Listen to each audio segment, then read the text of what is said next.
Bonjour à toutes et à tous et bienvenue dans la semaine de l'écho sur France 24. Après 5 jours d'âpres négociations, la conférence ministérielle de l'OMC s'est conclue ce vendredi sur un accord. Les 164 pays membres de l'Organisation mondiale du commerce ont convenu d'un paquet de mesures. Des mesures qui portent notamment sur la levée temporaire des brevets, sur les vaccins contre le Covid-19 et la lutte contre l'insécurité alimentaire. Alors ces avancées peuvent-elles permettre à l'OMC de retrouver un rôle central dans les échanges internationaux ? L'organisation peut-elle se réformer pour faire face aux limites de la mondialisation révélées par la pandémie ? On en débat tout de suite avec Elvire Fabry, chercheuse senior à l'Institut Jacques Delors. Bonjour. Bonjour. Avec nous également en plateau, Jacques Rigaudier, membre des économistes atterrés et conseiller maître honoraire à la Cour des comptes. Bonjour. À vous. Et avant de lancer le débat, je vous propose d'écouter la directrice de l'OMC. Le paquet de mesures auxquelles vous êtes parvenus fera une différence dans la vie des gens partout dans le monde. Les résultats démontrent que l'OMC est en fait capable de répondre aux urgences de notre époque. Alors Elvire Fabry, l'OMC est-elle capable de répondre aux urgences de notre époque, comme l'a dit la directrice de l'OMC, notamment avec cet accord qui vient d'être conclu sur les vaccins, la sécurité alimentaire, la pêche ? Écoutez, j'ai envie de dire, là, on pousse un soupir de soulagement. Et hier soir, tout était encore complètement bloqué. On ne savait pas d'où pouvaient venir les bonnes nouvelles. Et ce que l'on voit aujourd'hui, c'est qu'il y a non seulement un signal positif, comme vous venez de l'évoquer, sur l'utilisation des vaccins anti-Covid. Et là, c'est quand même quelque chose qui peut toucher l'ensemble, je dirais, de l'opinion publique mondiale, puisque c'est un geste de solidarité. Et on savait qu'il y avait quand même des lobbies très forts derrière des groupes pharmaceutiques qui verrouillaient cette décision. Donc ça a été 2 ans de négociations. Mais ce qui est beaucoup plus important, c'est la décision qui a été prise sur les subventions à la pêche, sur les stocks excessifs de poissons. Tous les stocks qui sont illégaux, irréguliers. Et là, c'est une négociation qui durait depuis 20 ans. Et c'est la première fois qu'un accord de l'OMC porte véritablement sur quelque chose qui ne concerne pas directement le commerce, mais qui a une préoccupation environnementale. Qu'est-ce qui a changé ? Qu'est-ce qui fait que depuis 20 ans, on essaie d'avancer sur ce dossier-là et puis sur d'autres dossiers depuis quelques années et aujourd'hui, c'est-à-dire dans ce contexte-là, cette semaine, ça s'est dénoué ? Écoutez, c'est peut-être parce que ça bloquait beaucoup par ailleurs sur d'autres dossiers que les énergies se sont concentrées sur celui-là. On sait qu'aujourd'hui, on a quand même une préoccupation de plus en plus forte sur l'utilisation des subventions à travers le monde.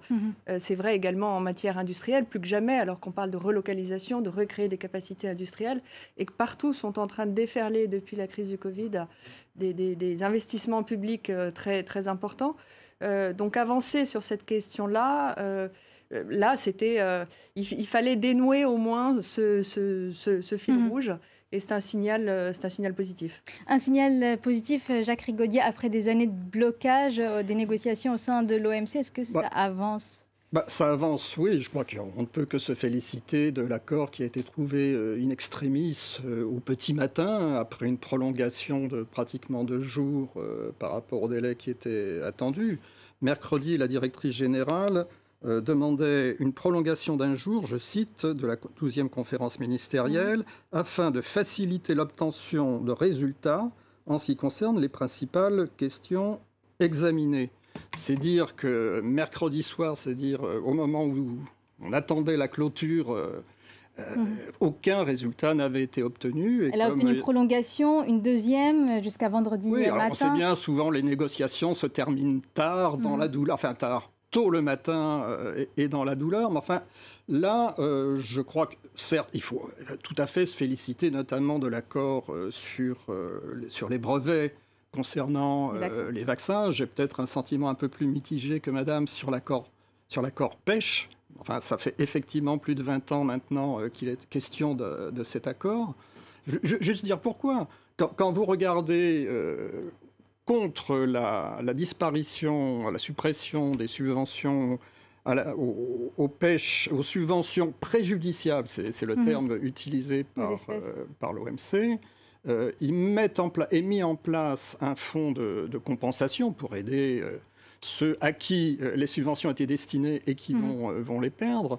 Le fonds de compensation, c'est 20 millions de dollars. Pas assez, selon vous. Je ne sais pas si vous représentez ce que c'est que 20 millions de dollars à l'échelle de la planète. Oui. Moi qui ai un peu travaillé en Afrique, Je vois tout ce que ça représentait comme activité de petits pêcheurs, de fumerie, Donc de bonnes intentions, mais les moyens ne sont pas mis. Ah bah, c'est pas les moyens ne sont pas mis, c'est on va dire, loin du compte pour ne pas dire plus que ça. Alors, Elvire Fabry. Peut-être juste sur ce point, il faut quand même souligner que les pays qui représentent moins de 0,8% de la pêche mondiale sont exonérés de cet accord. Donc ça protège, je dirais, tous les pays les plus pauvres dans le monde et qui en effet vivent essentiellement de cette pêche quand ce sont des pays qui ont des exploitations de pêche. Au-delà de cet accord, parce qu'on en parle beaucoup, mais le temps presse, il faut qu'on avance sur les discussions. Donc, il y a eu cet accord qui a été conclu. Et puis, regardons un peu sur le long terme. Pendant des années, l'OMC a essayé d'avancer sur des réformes. Il y a eu des difficultés. On a aussi vu beaucoup ces dernières années, l'OMC, pas les OMC, mais beaucoup de pays privilégier le marché local plutôt que l'exportation, notamment pendant la pandémie. Ensuite, pendant la guerre en Ukraine, des pays qui n'exportent plus des matières premières alimentaires. Est-ce que le multilatéralisme prôné par l'OMC a été mis à l'épreuve par ces derniers chocs que l'on a connus au niveau mondial ? Je dirais que l'inertie des négociations de l'OMC, elle dure depuis longtemps. Et pour prendre la partie plutôt vide du verre de ces négociations, ça concerne notamment la question de la réforme de l'OMC. Comment aller plus loin et notamment comment restaurer le mécanisme d'arbitrage, la cour d'appel, s'assurer qu'on puisse avoir une cour d'appel qui soit effective et qui fasse que les pays peuvent continuer à déposer des plaintes et finalement à trouver une solution à leur conflit. Donc ça, c'est une question majeure. Le rôle aussi du secrétariat, enfin ça, c'est toute la machine en tant que telle qui est très importante. Maintenant, la question de l'évolution de la mondialisation, aujourd'hui, elle s'est posée ces dernières années parce que c'est vrai qu'on a assisté à un phénomène de raccourcissement des chaînes de valeur déjà entre 2012 et 2016. Mais ce que l'on voit aujourd'hui, c'est quand même, au contraire, encore un allongement des chaînes de valeur. Alors, depuis 2016-2018, il y a des phénomènes un peu concurrents, un ralentissement de cette régionalisation. Et ça veut dire indéniablement... Ralentissement de la régionalisation, mais aujourd'hui, elle va revenir avec justement ces problèmes de chaîne de production dont on se rend compte avec la reprise post-Covid. Ce qui est certain, c'est que depuis la pandémie, il y a eu un sursaut à la fois de prise de conscience des dépendances stratégiques que l'on a, et tous les pays à travers le monde se sont mis à analyser de plus près quelles sont leurs dépendances stratégiques, qu'il y a un certain nombre de facteurs qui ont contribué à justement raccourcir un peu ces chaînes de valeur, aussi pour être plus près des consommateurs. Il y a des technologies, impression 3D et autres, qui favorisent ce rapprochement des consommateurs. Mais c'est vrai pour les biens. En revanche, ce que l'on voit, c'est quand on observe l'évolution du secteur des services, on a au contraire une explosion des échanges de services à travers le monde, des échanges de données. Et donc cette mondialisation à travers le service, elle ne fait que se confirmer.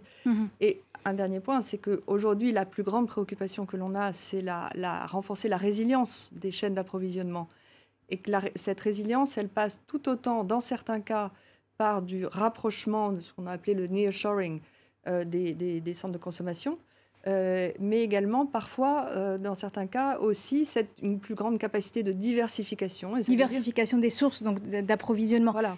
Il y a une possibilité d'aller chercher loin certains approvisionnements, notamment en matière de matières premières. De matières premières, de métaux rares, par exemple, on en parle aussi. Jacques Rigaudia, donc, il y a ces deux tendances dont parle Elvire Fabry, à la fois davantage de relocalisation, de régionalisation, et puis cette tendance aussi à avoir besoin quand même des échanges commerciaux, mais diversifier donc, les sources d'approvisionnement. C'est ces défis-là auxquels on est confronté et auxquels aussi l'OMC devra prendre. Enfin, il y a plusieurs défis auxquels l'OMC est confronté. Je pense que le premier défi, c'est que son métier, si j'ose dire, c'est de favoriser la libération des échanges et que tout me semble montrer qu'on est arrivé à un palier. Et on était à 10% d'ouverture des économies au début des années 60, on est monté à 20% et on plafonne aux alentours de 30% et même un petit peu moins depuis 2007, depuis la crise de 2007-2008. Donc tout donne à penser. Alors je sais bien que 2007-2008 jusqu'à aujourd'hui, entre la crise des subprimes et puis la crise du Covid, c'est très difficile à lire. Mais en tous les cas, le commerce mondial ne va pas plus vite que le PIB c'est un indicateur assez simple de la mondialisation depuis ce moment-là. C'est flat, la part... Il y a une forte reprise après 2009. On a eu un effondrement en 2009 et une reprise. C'est clair que ça chahute beaucoup sur cette période-là, et c'est assez difficile à lire encore. Mais en tous les cas, on voit bien que aujourd'hui, le commerce mondial, pour des tas de raisons, ne se développe pas plus vite que la production. Donc il y a quelque part une stabilité qui se marque. Donc je pense que c'est assez important pour l'avenir. Deuxièmement, je voudrais dire aussi que je pense que, donc, de ce point de vue-là, si c'est vrai, le futur de l'OMC est derrière elle. Mais surtout, je dirais qu'il faut se souvenir que l'OMC est très mal née. Elle est mal née politiquement. Sur les ruines de l'OIC que les Américains ne voulaient pas, et a été le vecteur essentiel de la mondialisation libérale. Elvire Fabry, un avenir pour l'OMC selon vous dans cet univers plein de défis?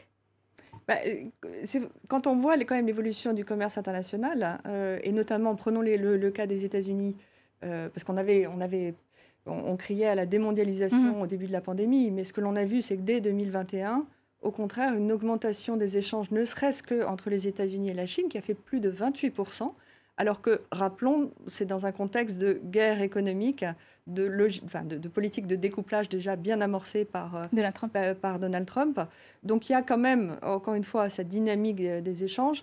Et je dirais qu'au-delà de la question de l'abaissement des barrières au commerce, ce que l'on voit aujourd'hui, c'est que l'OMC doit prendre en main toute une série d'enjeux de régulation.